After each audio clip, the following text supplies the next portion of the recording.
Hey, good morning, Levi. This is a quick demo video for you for your Corbanth Kanan saber.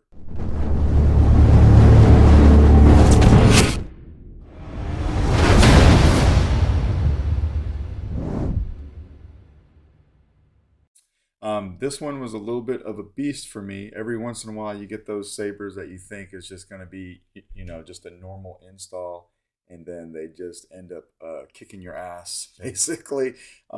You had sent all the parts for this, so I was thinking it would take me maybe an hour, right? I spent probably 8 hours on this guy troubleshooting it, but in the end, it was just mistakes that I made myself. It is installed with a Proffie. You've got a 2-button setup. So if you look towards the front here, your control box, your uppermost switch will be your power that's closer to the emitter, and then the switch right behind it will be your auxiliary. And then although it's hard to see right now, you have red and green pieces of acrylic right there for your arrows, and I made sure that those light up. All right. You've got a stock V3 in there that I'll light up here for you in a second. The one thing I will say about this is it takes a 7/8 inch blade, and the blade that you use will have to be sanded very, very much. I've got my test blade here that just does not fit. It's been sanded a little bit, just enough to where I can put it in sabers and test them. If I sand this to where it needs to fit inside of this hilt, it will not fit in any other saber. So I do not have a blade to test this guy out. If you buy a brand new blade, or if you have a 7/8 inch blade, you'll end up sanding about that much of it from here to here. Just a lot, all right, because that emitter is super tight. So just be aware of that. But I will fire it up and show you that the pixels are working. Everything was tested outside of the saber. If you need help on sanding a blade, or just know if you don't know how, let me know. I'll walk you through that. All right. But to get to the chassis, you just want to unscrew the pommel. You'll see your chassis sticking out there. You can pull it right out. A few things with this chassis. First of all, I was struggling with the kill switch here. So you have a kill switch right there. You've got the provided, this is a KR speaker. This is a Goth Eco chassis, by the way. So your Proffie board is up here. You do have access to, all of your SD card and your micro USB. The board is adhesed down, but you can take that SD card out with a pair of tweezers.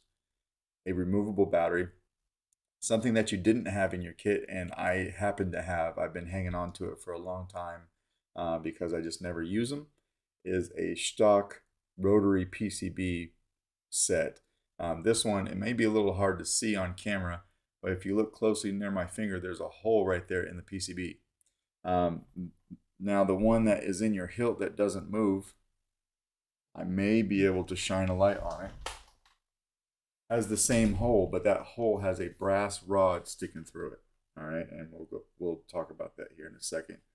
See if I can shine a light in there. So you can see it in there. It's just kind of hard to see the brass rod. When you get it in person, if you shine a light in there, you'd probably be able to tell what I'm talking about. But that brass rod that's sticking out of that PCB lines up with the hole in this one because it has to be aligned a certain way. You can't put the chassis in any way. All right, you have to push it in. It only goes so far. You can feel it up against that brass rod, and then when you turn it, you can feel it engage, and now it's bouncing on those pins. It has to be aligned that way. The reason I used these was because I needed a second data line so that I could make your control box blinkies blink back and forth. All right. It had been so long since I had used these. This is probably the second time ever that I've used these. I was having a lot of trouble with it just because I'm just used to doing things a certain way. I'm used to, like for instance, when I use the Smuggler's Outpost PCBs, which I've got one right here, kind of like on the back of here, right? It's got two positive pads, and it's got two negative pads for my battery, and no matter which one of those I solder to, when I turn it off to the other side, I'm going to be able to hit that. I don't have to worry about it. On these, it matters which side that you solder to. So if I solder to the left side on this chassis piece, I needed to make sure that I soldered to the left side on the piece that's in the hilt, or I wouldn't make connection. and it took me a long time to figure that out. I ended up soldering both of them opposite. So I had a 50-50 chance of hitting those guys, and I soldered both of the positive and the negative, both sides opposite. I spent forever in a day trying to figure that out, but I got it. So the second thing was the kill switch, right? So the hole for the kill switch inside this particular chassis would not fit that kill switch at all. I ruined the first one that came with the kit. I took a second one. I tried to sand it down and file it down to fit inside of the hole. I ended up having to do that so much that it ruined that kill switch also. So on the third one, what I ended up having to do in here, and I apologize for not being as clean as I'd like it to be, but what I had to do is actually go in here with my hot soldering gun, or yeah, I'm sorry, my soldering iron, and I had to mold that hole just big enough to fit in the kill switch. And I had to be very careful to get that. I had to melt the plastic basically in order to expand the hole for the kill switch. And that took some time because I had to do a little bit at a time, let it cool off, straighten out what I did, go back in there and do it again. That was probably about an hour process to make sure that I didn't ruin that chassis. But after all that, it fires up. All right. So inside of here, you have a leaf spring. That leaf spring for your battery contact right here, that's over here by your PCB, that's the negative side of your battery. So that's how you want to orientate that battery all the time. This has the stock font package on it. You said you didn't have any fonts that you wanted me to put on it. I did put also my font on it. So you had one aftermarket font that was really cool to play with, and then you have the stock font package. All right. But when you throw that battery in, you can come over here and flip the kill switch. Makes that noise that it's supposed to, right? It's booting up. We put it in here. You can hear it bouncing up against that pin. Just rotate the chassis until you feel it connect with that pin, and it's going to lock in place. And once it does that, you can come over here and lock down your pommel. All right.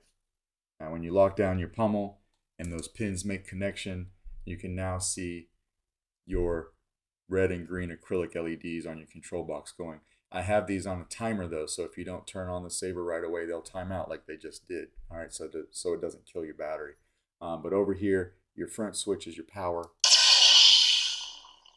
Now I left your red light on if the saber's on, and I left your green light kind of pulsing just so you'd have a cool animation. All right. There's a PCB firing up.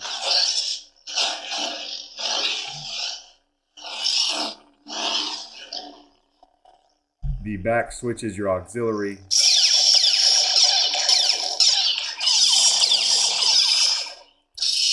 Good flash on flash.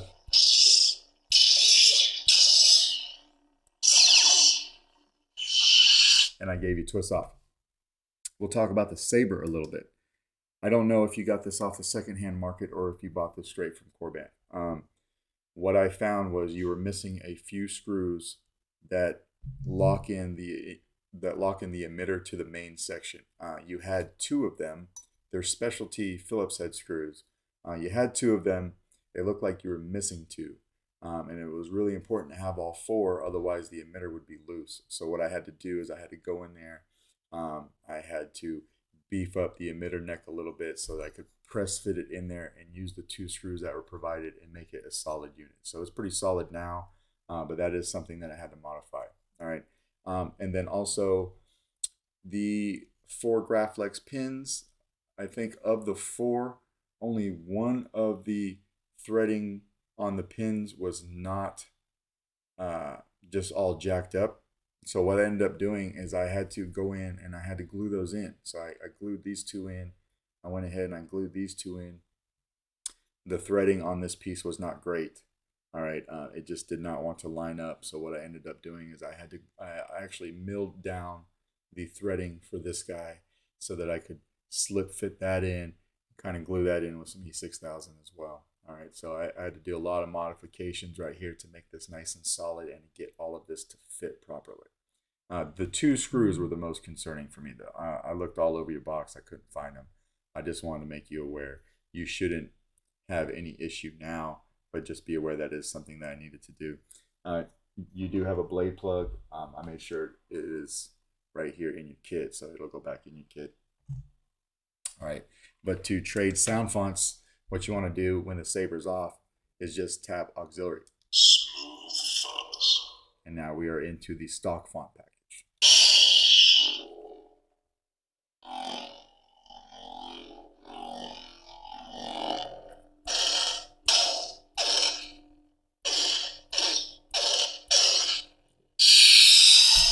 The stock fonts are fine, and you have several of them. They aren't as good as an aftermarket font, though, from someone like Kyberphonic or KSIF. That's why I put mine on here, so you could have something really cool to play with. But if you prefer the stock fonts, that's fine too. We'll go through another one.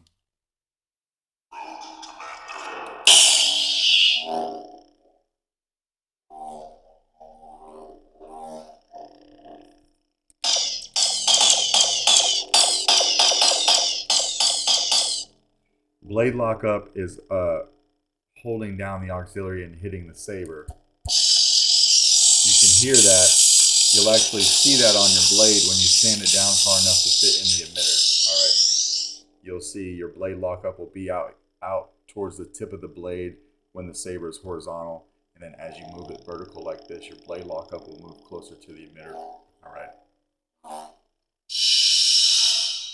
Each sound font has a sound track. So to play that, it's a long press on the power button when the saber's off.